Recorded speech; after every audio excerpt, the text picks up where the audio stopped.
When we get a live action replay, it's kind of like reading a Call of Duty trick shot montage. Carl for World President 2028, let's get it! Hey there, YouTube. I hope every single one of you who clicked this video is having a wonderful day. I am Rue, and welcome back to my BookTube channel, Rue with the Books.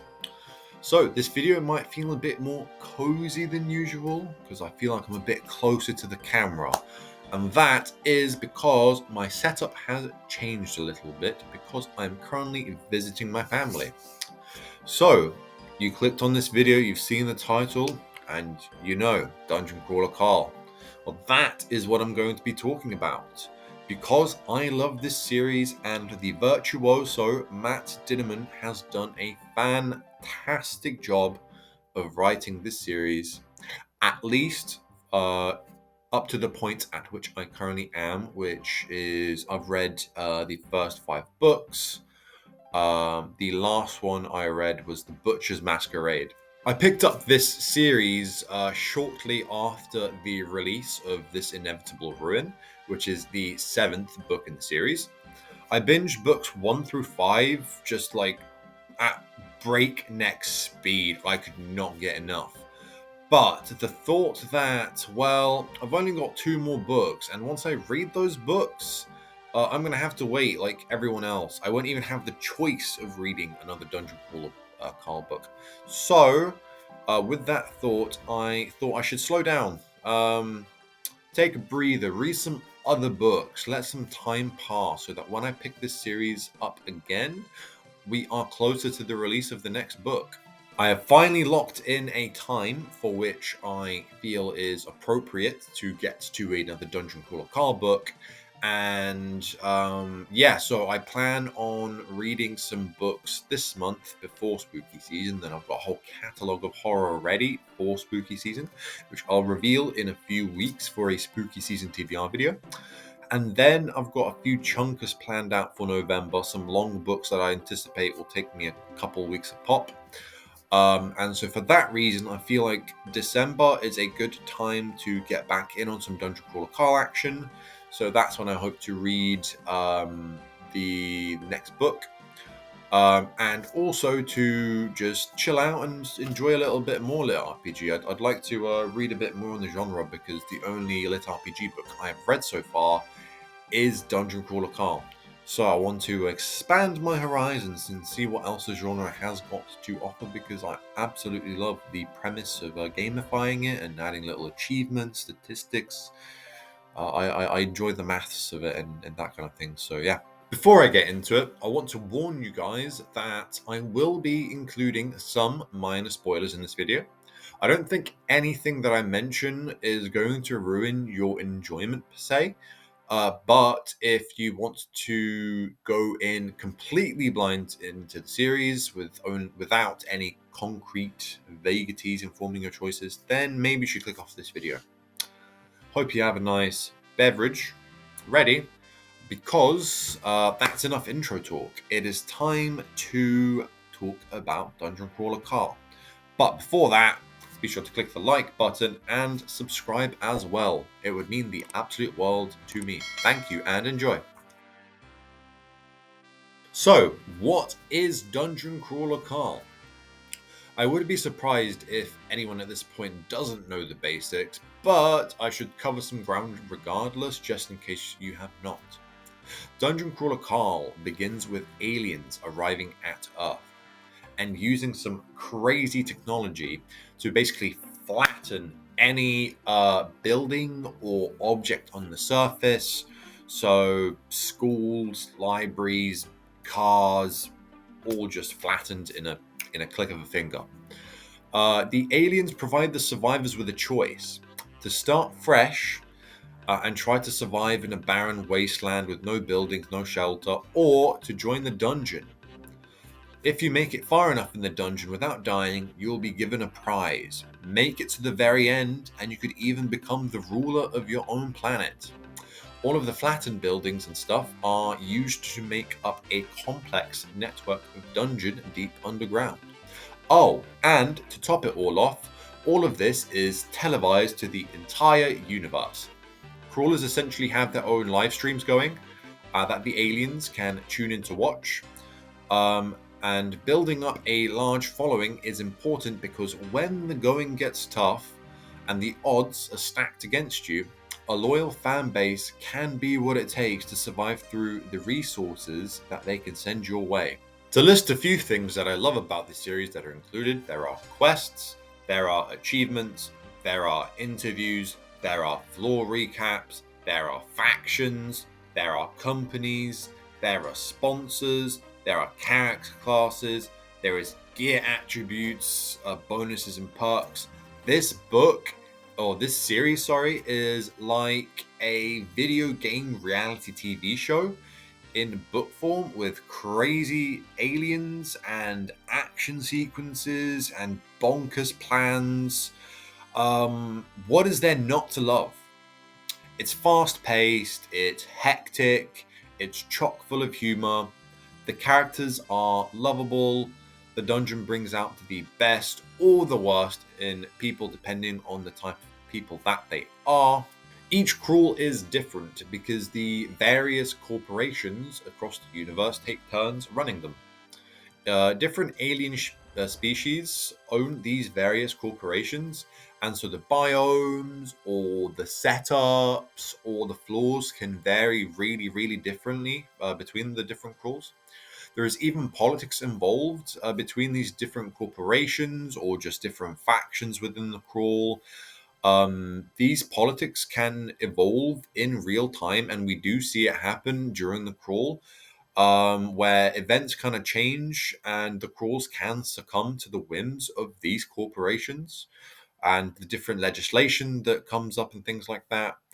And so that makes the crawl truly, truly unpredictable because even the corporations themselves that are running it can have changes in circumstance, and that can affect the crawl and the dungeon.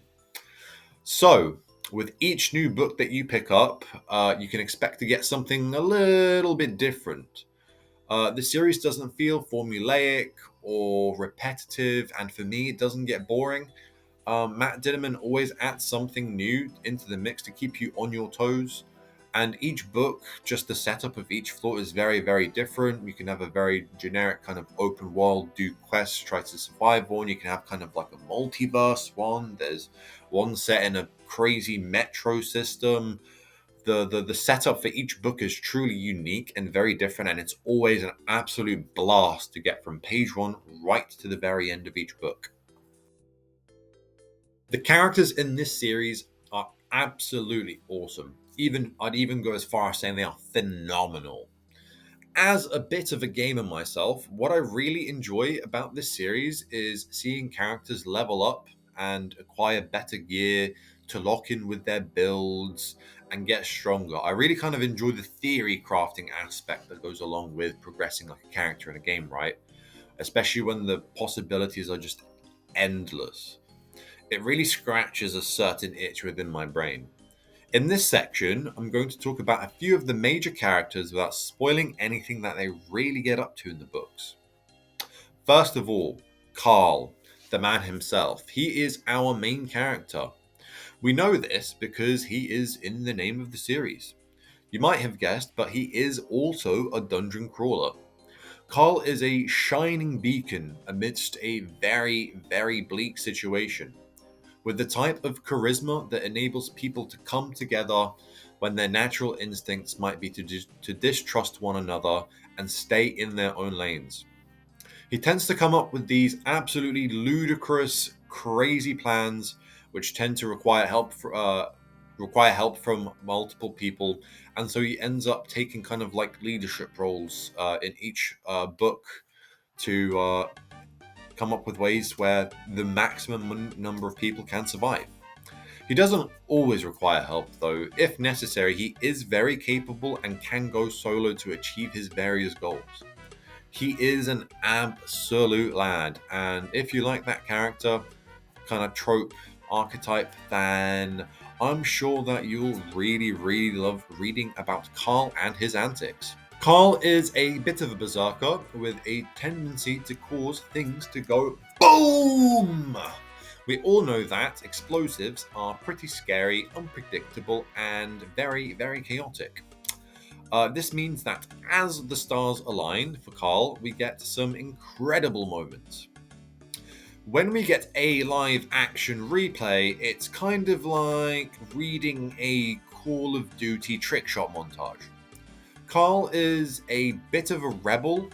There are moments throughout the series where he sticks it to the man, or alien overlords in this case. And these moments are huge W's, and they always send shivers down my spine. Carl and his crazy plans are responsible for saving countless lives across the dungeon and the crawl.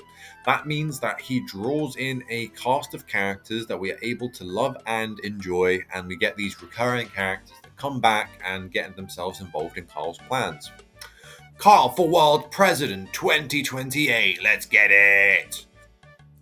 With the way that the dungeon is set up, most characters cannot stay locked too long.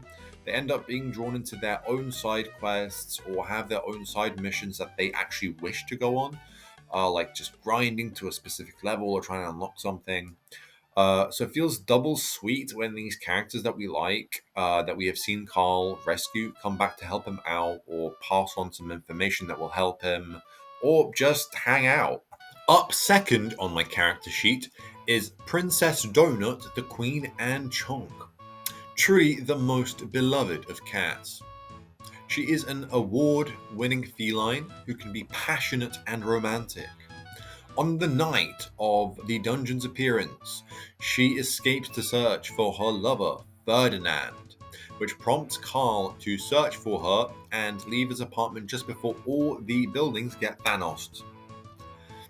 That's some very, very, very good luck for Carl.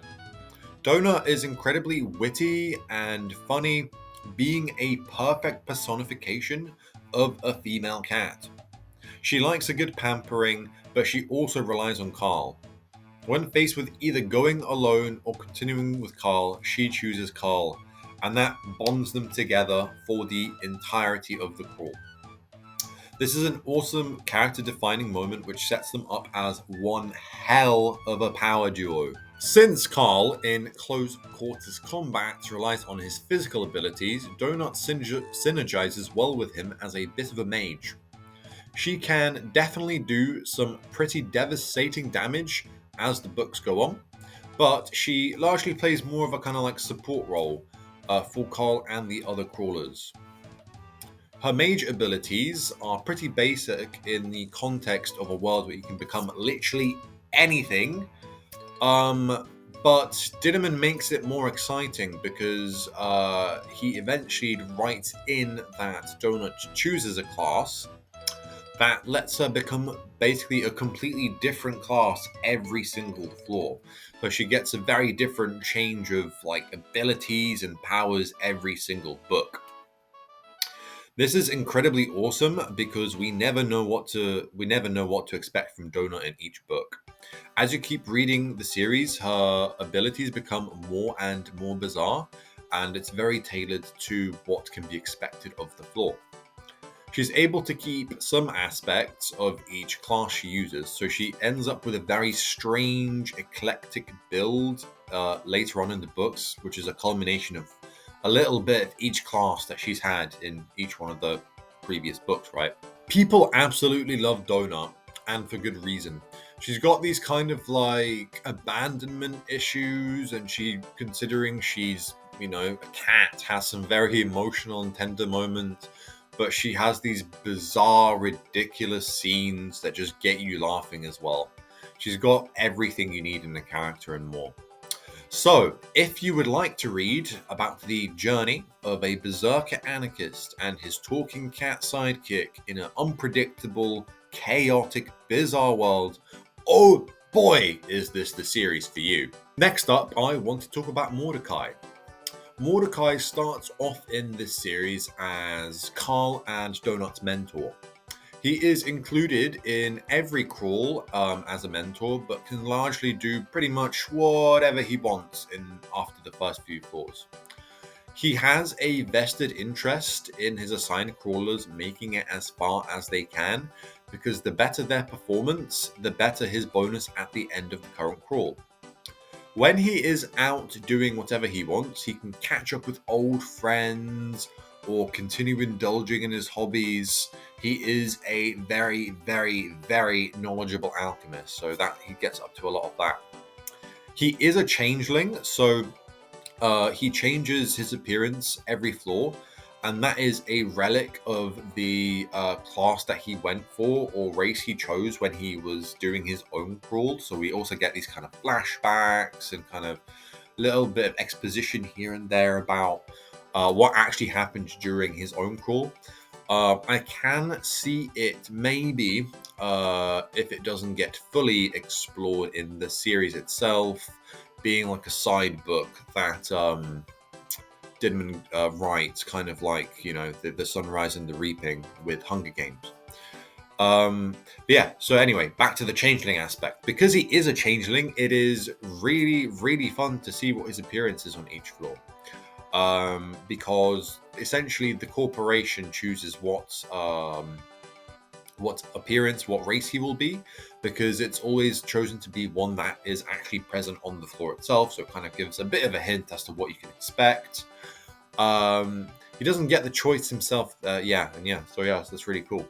The other thing as well is some of the characters are just NPCs on the floor, and there's a bit of a exploration of how NPCs are in the crawl, because they're kind of like they've been kidnapped and put into this place, teleported in, and they have their own minds and can make their own decisions, but they're very like they don't get too much free will because they're kind of like tunneled in. It's kind of like extras playing a role.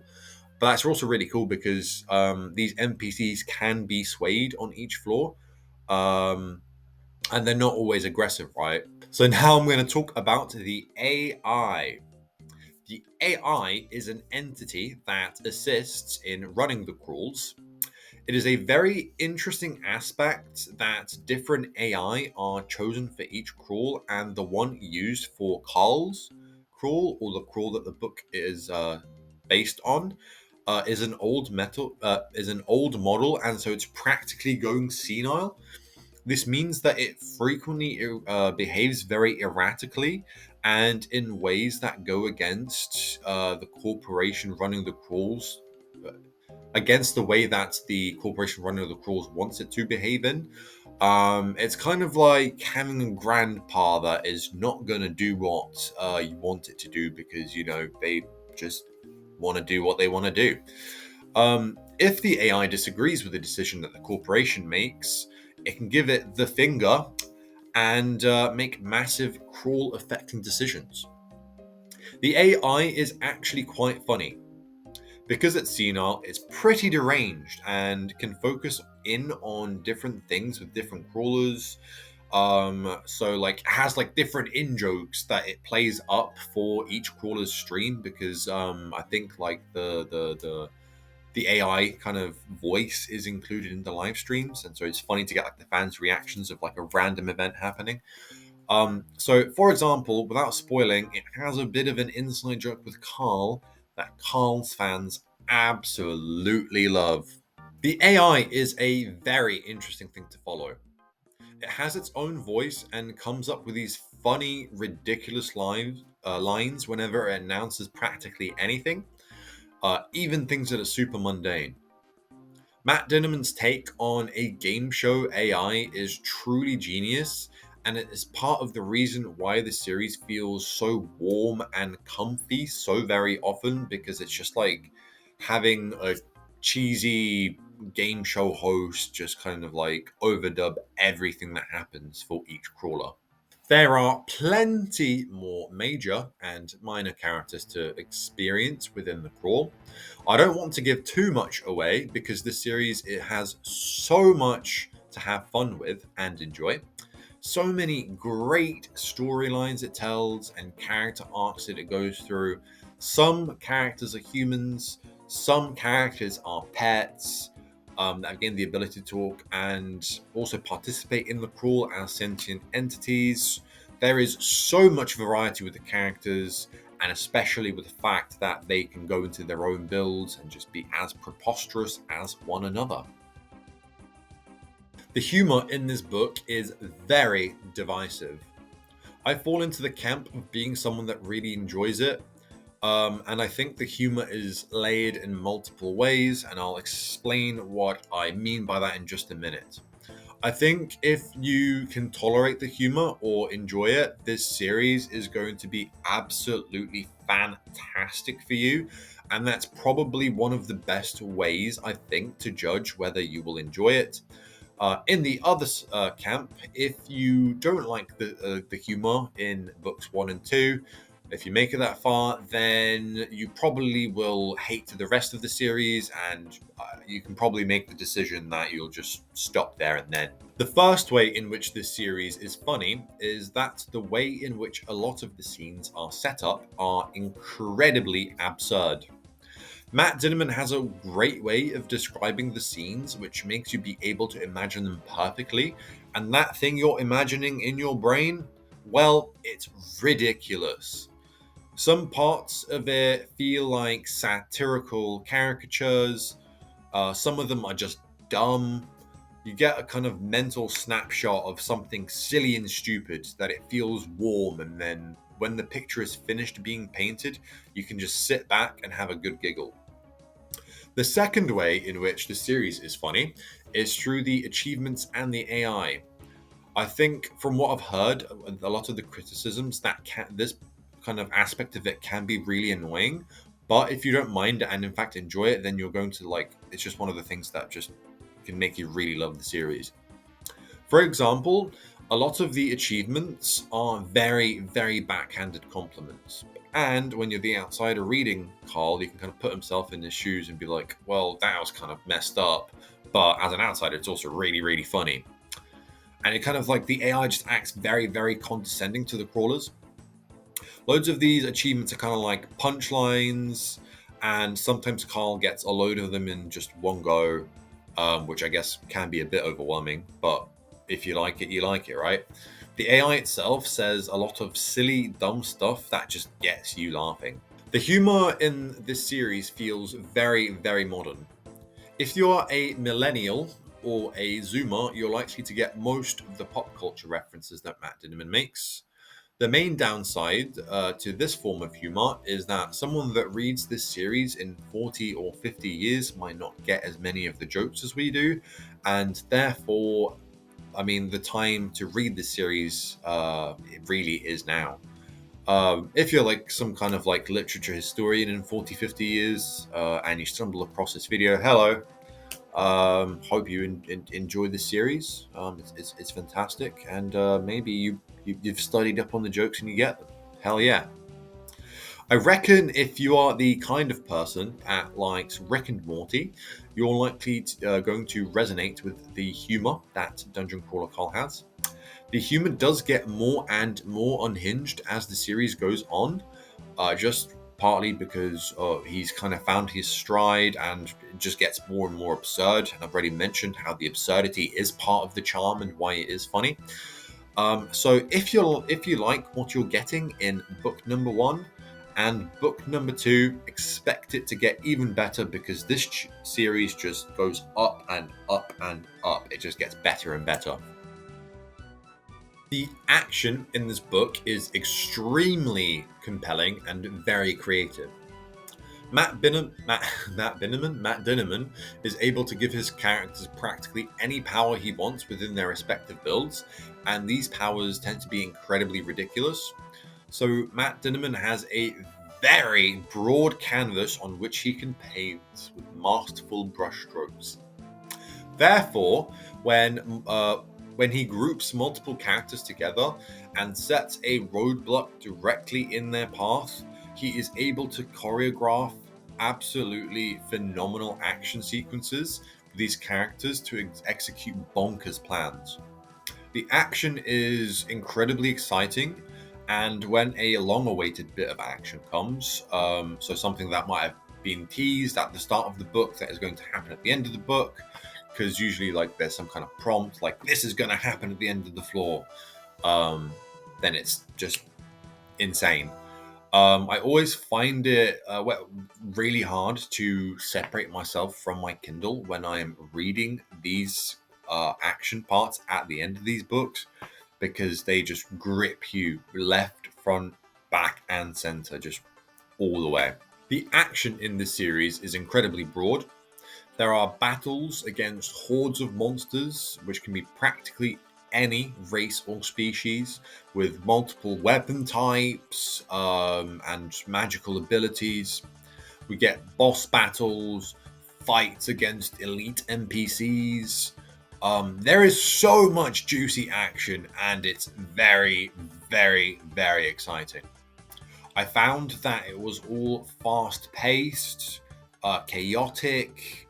We get multiple characters included doing very different things, and when I was just reading the action, I really could not get enough. This series, until you get a few books in, doesn't seem to have an overarching plot. It is incredibly exciting throughout, but if you are more of a plot focused reader, it might be a bit of a slow burn or just feel like you're getting nowhere. The main focus for a long time is survival, but as things unfold and Carl's character arc unfolds as well, we start to understand what the end goal may be. That being said, despite the fact that there isn't really a large overarching storyline for a lot of it, each book has its own storyline essentially. The end goal of all of these is survival, I mean, ultimately, right? But each book has its own way that the storyline plays out and survival is achieved. The way that each book handles its climax is incredible. Book 4 has the best final action sequence out of any book that I have ever read, and that's saying something.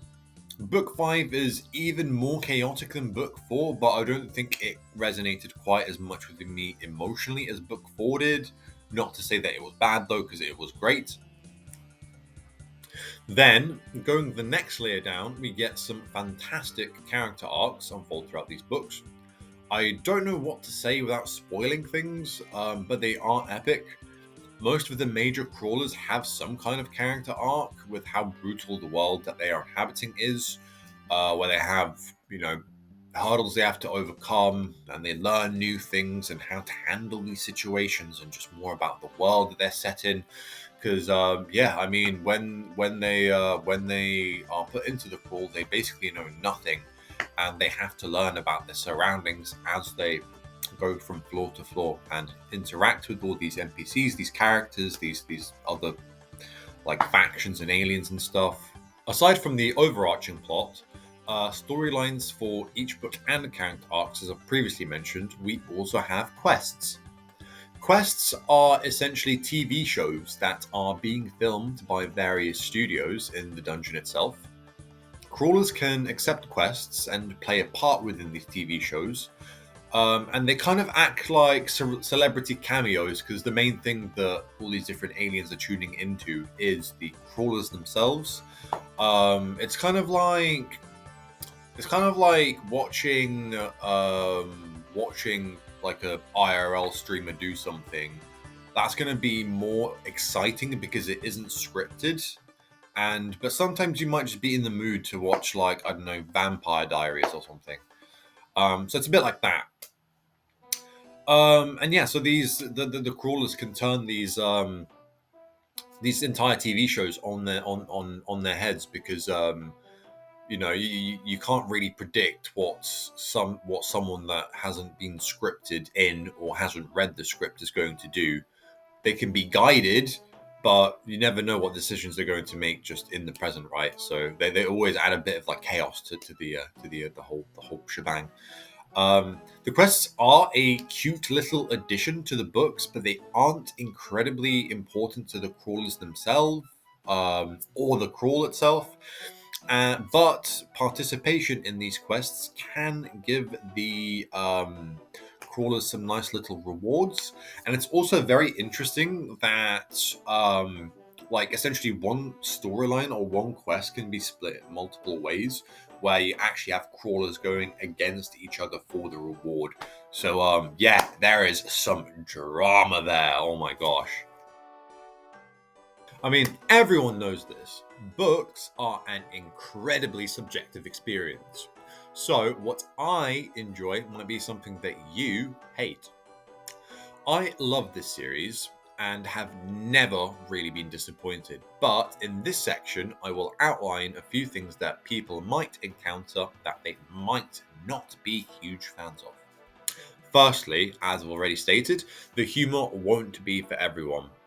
If you don't like Rick and Morty and find it very unfunny, then the humor in this book might be something you hate.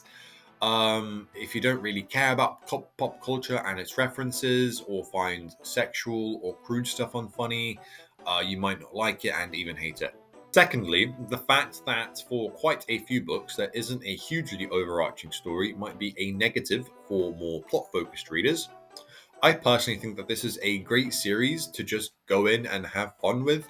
But if fun isn't enough to carry a whole series over for you, for at least 4 or 5 books, then it might get a little bit stale. Thirdly, the book can be confusing at times.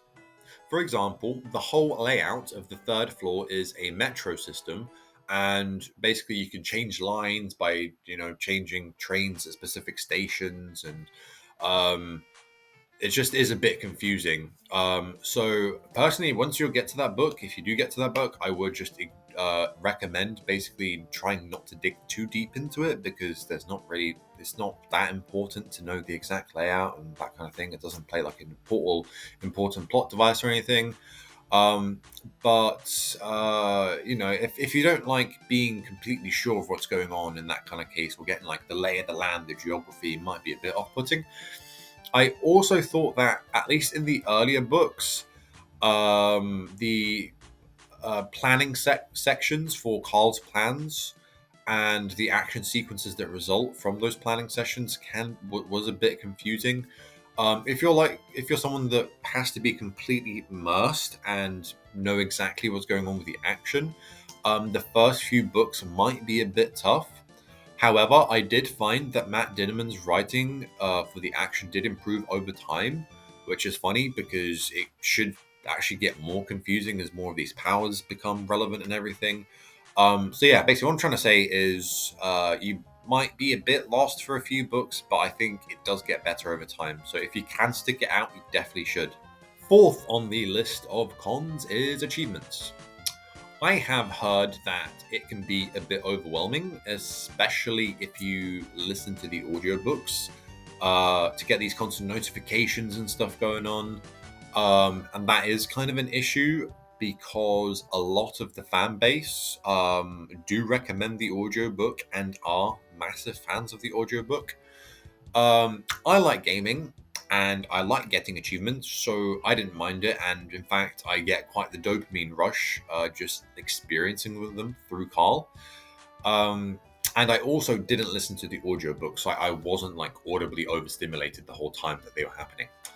I also enjoy seeing character progression and when Carl opens loot boxes, so the more achievements, the better for me, because loot boxes are frequently obtained and triggered through obtaining achievements. Conclusion time.